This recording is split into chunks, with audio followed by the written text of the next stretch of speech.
Hey guys, welcome back to the channel that teaches you how to make PROCREATE brushes. With the success of the RISOGRAPH EFFECT brush tutorial, let's create a companion brush with a different style that you're sure to love, the Riso Illustrator brush. It's a brush that gives the same risograph print effect, but with a jagged, almost print-like effect to the strokes. It's perfect for creating line work, outlines, and even text calligraphy, giving you that vintage handmade feel. We'll create this brush from built-in PROCREATE shapes and textures, so you'll get the exact same results. So, let's get started and make this brush! For this brush, we'll need to start with an open canvas of any size. You need to have a canvas open to be able to create a new brush, which we'll do by first choosing a brush library. I advise you create a single brush library for all of your creations, just like I did here. And you can do that by dragging this brush panel down until you see the plus icon, and tap that to create your new library.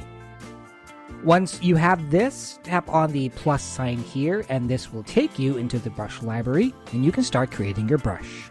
First setting we need to dial in is in stroke path. Let's set our stroke properties spacing to 25%. It may seem a bit too far apart now, but it'll make sense in a bit.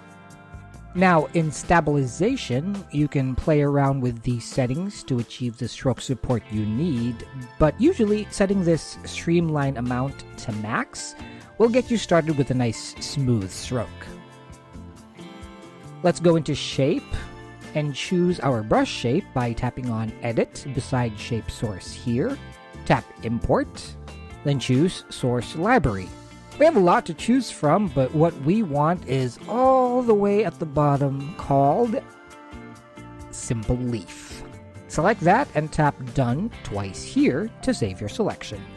Let's dial in a few settings here in Shape Properties with Scatter set to 50%. This means your shape will get scattered across your stroke lines, so you get a nice jagged stroke. Let's give the stroke a bit more weight by increasing the shape count to 2. This doubles the number of stamps your shape will make to get a fuller stroke. Then we want even more variety in the stamped shapes, so let's turn on Randomized, Flip X, and Flip Y. These settings automatically create variety in the stamping, which is what we want. Now, we want to add that risograph texture to this stroke, and we'll get that here in Grain. Let's access that texture by tapping on Edit beside Shape Source. Tap Import, and choosing Source Library. Inside the Grain Source Library, we need to choose Charcoal 6B to get a lovely realistic print texture. Let's get into more settings in Grain Behavior, starting with setting this to Texturized. This means that the grain pattern will stay static no matter how many strokes you create, either on top of each other or separately. This makes the print effect even more realistic. Now let's highlight that texture even more by setting scale at 20% to get nice large texture elements. Blend mode is how each color interacts with each other when you draw on top of each other on the same layer. Risograph prints are known for having these interesting bleeds when the colors interact, and the best setting to achieve that is linear burn.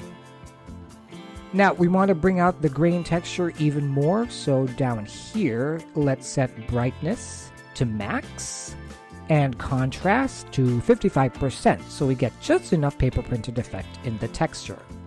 Now let's go into rendering to determine how each stroke displays on the canvas. We want the strokes to have as much opacity without being completely transparent. The rendering mode of light glaze is perfect for that. This gives enough transparency in the stroke for the colors to interact beautifully. And that interaction can be enhanced further when we set blending blend mode also to linear burn. Okay, now in dynamics, let's add a bit more interesting quality to the shape stamps by going to jitter and setting size to 10%. What this does is it lets the brush shape create a bit of size variety with each stamp. Now, in Apple Pencil, if you want to have a variable size in your stroke through pressure, you can set pressure size to whatever value you prefer. I like to keep mine at about 90% because I prefer a thicker stroke at the lightest pressure, but you can set it all the way to max if you want a super thin, light pressure stroke. Then let's get rid of pressure opacity because I want a purely opaque stroke no matter what pressure I exert on the pencil. Now in properties, we've got a couple of settings left to dial in, mainly here in brush properties. I like to turn off orient to screen just so I don't have to worry about the strokes looking different when I rotate my canvas or iPad.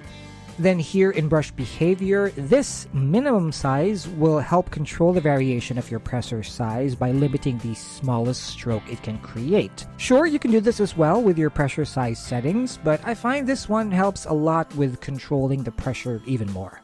And with that, our brush is done by tapping done, so we can exit the brush builder and start testing our brush.